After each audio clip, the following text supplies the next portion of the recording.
अकेला होना मनुष्य का स्वभाव है, अकेला होना मनुष्य की नियति है।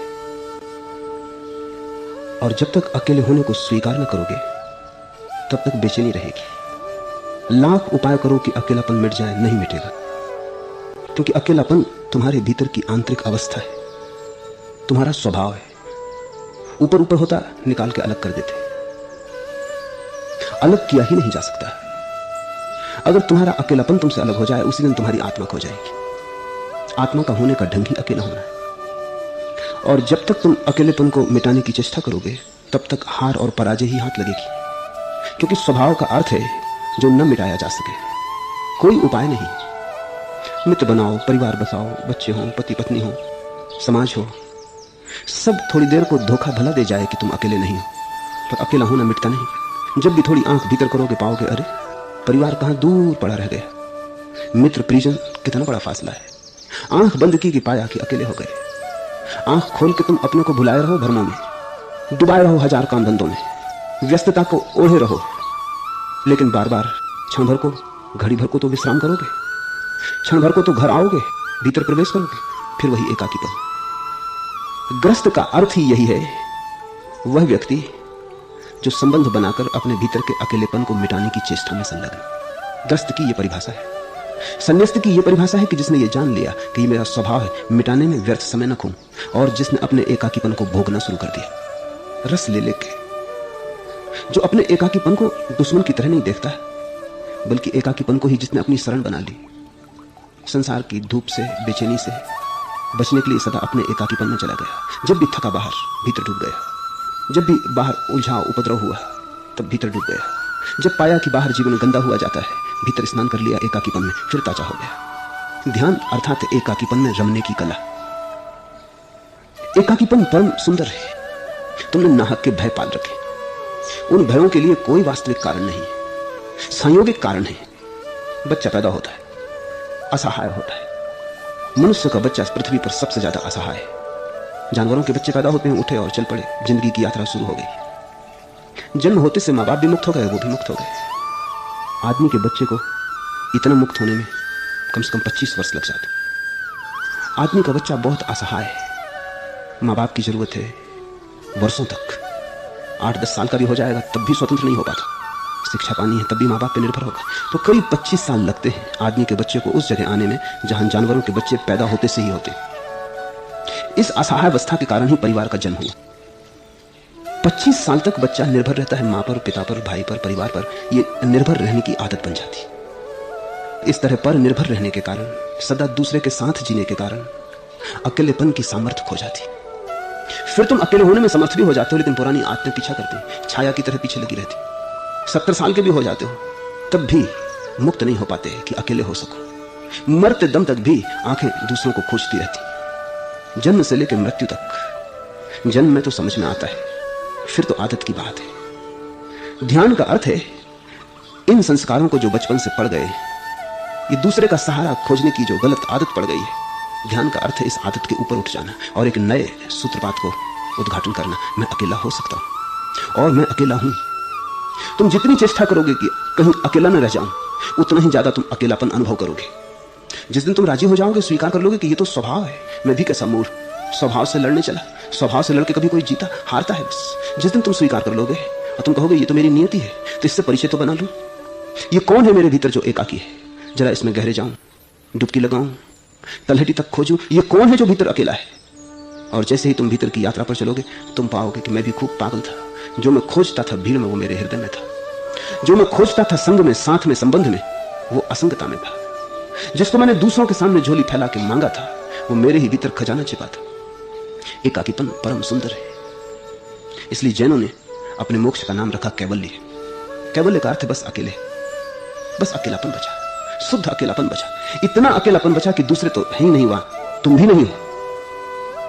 क्योंकि तुम जो अपने को समझते हो तुम हो, ये दूसरों का दान है, ये तुम हो नहीं। किसी ने कहा सुंदर हो बड़े, संभाल के रख ली इस बात को, सुंदर हो गए। किसी ने कहा बड़े बुद्धिमान हो, संभाल ली, गठरी बांध ली भीतर, मैं बुद्धिमान हूं। ये भी सब दूसरों का दिया हुआ है। थोड़ी देर को सोचो तो, अगर तुम उस सब को छोड़ दो जो दूसरों ने तुम्हें दिया है, तुम्हारी प्रतिमा ही बिखर जाएगी। इसमें मित्रों का भी दान है, शत्रुओं का भी दान है, अपनों का भी दान है, परायों का भी दान है। तुम गठरी बांधते चले गए हो। और इसीलिए तो तुम्हारी जो आत्म प्रतिमा है बड़ी उलझी है, विरोधाभासी है। तुम्हारी अपनी कोई पहचान सीधी सीधी नहीं, सब उधार। परम एकांत के क्षण में दूसरे तो होते ही नहीं, दूसरों ने तुम्हें जो धारणा दी थी तुम्हारे संबंध में वो भी नहीं होती। तभी तुम्हारा स्वभाव प्रकट होता है। एकांत में ही मंदिर है, एकांत में ही, परम एकांत में ही आत्म साक्षात्कार है। तो पहली बात तो ये ख्याल रखो, पूछा है घर परिवार में होते हुए भी मुझे लगता है कि कोई अपना नहीं। बिल्कुल ठीक लगता है, शुभ लगता है, सत्य लगता है, मगर चेष्टा इससे विपरीत चल रही होगी। चेष्टा ये चल रही होगी कि किसी तरह ये एकाकीपन मिट जाए, वस्तुतः कोई मेरा हो। बहुत लोग तुम्हें भरोसा भी दिला देंगे हम तुम्हारे, लेकिन वो बस भरोसा है, सांत्वना है, तुम्हें संतोष बनाया जा रहा है। जो अपने नहीं है वो तुम्हारे क्या हो सकेंगे, और कोई किसी का हो कैसे सकता है। कितना ही बेटा कहे मां से कि मैं तुम्हारा हूं, कल मां चल बसेगी, बेटा साथ नहीं जाएगा। कितना ही पति कहे कि सदा सर्वदा का तुम्हारा हूं, पत्नी मर जाएगी तो पति साथ नहीं मर जाएगा। कौन किसके साथ जाता है। ये सब बातें हैं, जरूरी हैं, क्योंकि आदमी बड़ा बेचैन, उसे संतोष की शराब चाहिए ताकि वो सोया रहे। उसे ऐसा ख्याल भर बना रहे कि सब अपने, कितना भरा पूरा घर है। लोग कहते हैं सब भरे पूरे घर पड़े रह जाते हैं जब विदा का क्षण आता। कोई अपना नहीं है, ये इतना बड़ा सत्य है कि इससे लड़ना मत। यही तो दुर्दशा है साधारण जन की। जो नहीं हो सकता उसे करने की चेष्टा करता है, जो हो सकता है मात्र निर्णय लेने से जो हो सकता है उसकी चेष्टा नहीं करता। कितनी बार तुम सबको नहीं लगा है कि कितने अकेले हो, मगर फिर तुमने अपने को बुलाने की कोशिश की। क्यों इतने डरे हो अपने से। जो भी तुम भीतर हो उसे जानना ही होगा।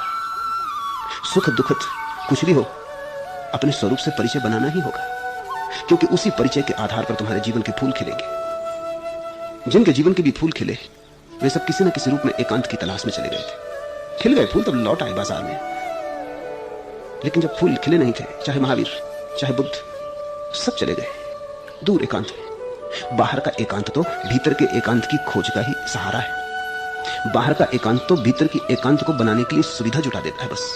असली एकांत तो भीतर है। लेकिन अगर बाहर भी एकांत हो तो भीतर के एकांत में डूबने में सुविधा मिलती। जरूरी नहीं है कि कोई भाग के जाए, ठेठ बाजार में भी अकेला हो सकता है। वस्तुतः तुम्हें हर बार लगता है कि अकेले हो, मगर उस अंतर्दृष्टि को तुम पकड़ते नहीं। वो अंतर्दृष्टि तुम्हारा जीवन सत्य नहीं बन पाती, उल्टे तुम उसे झुठलाते हो। तुम कहते हो कौन कहता मैं अकेला हूं, पत्नी है, बच्चे हैं, घर द्वार है, सब भरा पूरा है। भीतर तो देखो पात्र खाली का खाली पड़ा है। ये प्रवंचनाएं, इन प्रवंचनाओं से जागो। तो मैं तुमसे ये नहीं कहता, मैं तुम्हें कोई तरकीब नहीं बताता कि कैसे तुम्हारा अकेलापन मिट जाए। मैं तुमसे कहता हूं कैसे तुम अकेलेपन को उत्सव बना लो, कैसे तुम्हारा अकेलापन तुम्हारे जीवन की संपदा बन जाए, कैसे तुम्हारा अकेलापन आत्म साक्षात्कार का द्वार बन जाए। छोड़ो बचना, जीवन भर बहुत दौड़े, कहां पहुंचे। अब वही हो रहो जो अपने आप होता मालूम पड़ता है। राजी हो जाओ, और राजी भी बेमन से नहीं, थके मन से नहीं, राजी भी विषाद और हार में नहीं, राजी सत्य को समझकर। अकेलेपन से लड़के कभी कोई नहीं जीता। जीतने वाले अकेलेपन पर सवार हो गए, उन्होंने अकेलेपन का घोड़ा बना लिया, अकेलेपन को रथ बना लिया, उस पर सवार हो गए, और तब अकेलापन कैवल्य तक पहुंचा देता है। उस परम दशा तक जिसको भगवान कहें, परमात्मा कहें, मोक्ष कहें, निर्वाण कहें, उस परम दशा तक पहुंचा देता है। अकेले ही तुम पहुंचोगे। तो मैं जब तुमसे कहता हूं अकेलेपन को स्वीकार कर लो, तो ध्यान रखना, स्वीकार करने का मजा तो तभी होगा जब तुम स्वागत से स्वीकार करोगे। ऐसे बेमन से कर लिया कि ठीक है चलो, नहीं होता तो चलो यही कर लेते हैं, तो कुछ भी ना होगा। तब तुम्हारे इस बेमन के पीछे तुम्हारी पुरानी आकांक्षा अभी भी सक्रिय है। तुम कोई ना कोई उपाय खोज के फिर अपने अकेलेपन को भरोगे। ग्रस्त का अर्थ है जो अपने अकेलेपन को भरने की कोशिश में लगा है। संन्यास्त का अर्थ है जो इस सत्य को अंगीकार किया है कि अकेलापन है, भरा नहीं जा सकता, तो जिएंगे, तो हम इसे भोगेंगे, इसका स्वाद लेंगे। अगर है भीतर तो जरूर कुछ कारण होगा, और कारण यही है कि अकेलेपन की सीढ़ी परमात्मा से लगी, उसी पे चढ़ चढ़ के एक एक सोपान तुम परमात्मा तक पहुंच जाओगे। जब तक तुम अपने अकेलेपन से बचोगे तब तक तुम संसार में उतरते जाओगे और परमात्मा से दूर होते जाओगे, क्योंकि जितना तुम दूसरों से जुड़ोगे उतने ही अपने से दूर हो जाओगे। और वो जोड़ वास्तविक नहीं है, वो जोड़ सिर्फ जोड़ का धोखा है, जोड़ का आभास है। हम सारी व्यवस्था ऐसी करते हैं कि बंधन वास्तविक मालूम पड़ने लगे। इसलिए तो शादी का इतना शोरगुल मचाया जाता है। बैंड बाजे, घोड़ा, मेहमान, उत्सव, मंत्र, पूजा, हवन, यज्ञ, ये सब उपाय हैं ताकि पुरुष और स्त्री को यह पक्का हो जाए कि यह घटना कुछ ऐसी है कि इसको उल्टाया नहीं जा सकता। कोई बड़ी महान घटना घट रही, ये मनोविज्ञान है। अगर शादी ऐसे ही कर दी जाए तो ज्यादा टिकेगी नहीं। इसलिए तो पश्चिम में तलाक बढ़ता जाता है। शादी का पूरा मनोविज्ञान टूट गया है, उसके आसपास की सारी व्यवस्था उखड़ गई है। तो सच्चाई साफ हो गई कि हम दोनों का दिल था साथ होने का तो साथ हो गए, अलग होने का तो अलग हो गए। बंधन कहां है? ध्यान रखना, जिन जिन बंधनों को तुमने बंधन माना है वो मान्यता के। मैं नहीं कहता कि संबंधन तोड़ के भाग खड़े हो, जाना कहां है भाग कर, लेकिन जानते रहो कि बंधन सब खेल है। पति रहो पत्नी रहो, जहां पाया है अपने को, जहां खड़े हो वहीं रहो, लेकिन एक बात मन में साफ हो जाए कि सब बंधन व्यस्तता का खेल है। इससे हम अपने को भरते और बुलाते हैं, लेकिन अकेला होना हमारा स्वभाव है। साथ होना संयोग है, अकेला होना स्वभाव है। संसार संयोग है, कैवल्य स्वभाव है। घर परिवार में होते हुए भी मुझे लगता है कोई अपना नहीं, मैं बिल्कुल अकेली हूं। इस शुभ घड़ी का उपयोग कर लो, अकेली हो या अकेले हो, आनंद भाव से छाती से लगा लो इस बात को। सब अशांति मिट जाएगी, सब बेचैनी मिट जाएगी। कौन अपना है? अपेक्षा मिट जाएगी। कोई भी अपना नहीं है, फिर भी लोग जो कुछ कर देते हैं तो अनुग्रह। जिसको तुम अपना मान लेते हो उससे अपेक्षाएं हो जाती, तो उसके कारण तुम दुखी तो होते हो, सुखी कभी नहीं होते। उसके कारण दुख होता है, जहां जहां अपेक्षा टूटती है वहां वहां दुख होता है, लेकिन जहां जहां अपेक्षा पूरी होती सुख नहीं होता। तुम कहते हो तो अपना है, इससे क्या, इसमें कौन सी बड़ी भारी बात हो गई। अकेला जो जीने लगा वो धीरे धीरे अनुभव करेगा सारे संसार के प्रति अनुग्रहित है। कोई यहां अपना नहीं है, फिर भी लोग बड़े प्यारे हैं, हाथ में हाथ दे देते हैं, कहते हैं चलो अंधेरे में साथ है। कोई अपना यहां नहीं, फिर भी लोग साहस बंधाते, कहते हैं घबराओ मत, हम तो हैं। अनुभव करोगे, अगर तुम्हारी अपेक्षा गिर जाए, जो भी थोड़ा बहुत किसी ने कर दिया वो भी न करता तो क्या करते? कोई जबरदस्ती तो न थी, कोई मांग और दावा तो न हो सकता था, कोई कोर्ट कचहरी तो नहीं की जा सकती थी। मैं बिल्कुल अकेली हूं, इस भाव को गहन होने दो, यही तुम्हारा मंत्र हुआ। इसे दोहराओ, गदगद होकर दोहराओ कि मैं अकेली हूं। इससे बड़ी स्फुरना होगी। जिन जिन से दुख मिलता था उनसे दुख मिलना बंद हो जाएगा, और जिनसे कभी भी सुख मिलने की कोई आशा न थी उनसे भी सुख मिलने लगेगा। दृष्टि की बात है। लोग चारों तरफ बड़े प्रीतिपूर्ण मालूम होने लगेंगे एक बार तुम्हारी अपेक्षा गिर जाए। तुम देखोगे लोग भले हैं, और जैसे ही तुम्हारी ये बात गहरी बैठ जाए भीतर कि अकेलापन स्वभाव है, द्वार खुला, क्योंकि तुम विश्राम की अवस्था में आ जाओगे। लड़ाई बंद हो गई, तुम नदी की धार में बहने लगे, तैरना बंद किया। ये अकेलेपन की लहर परमात्मा तक ले जाती है, ये अनंत सागर तक ले जाती है।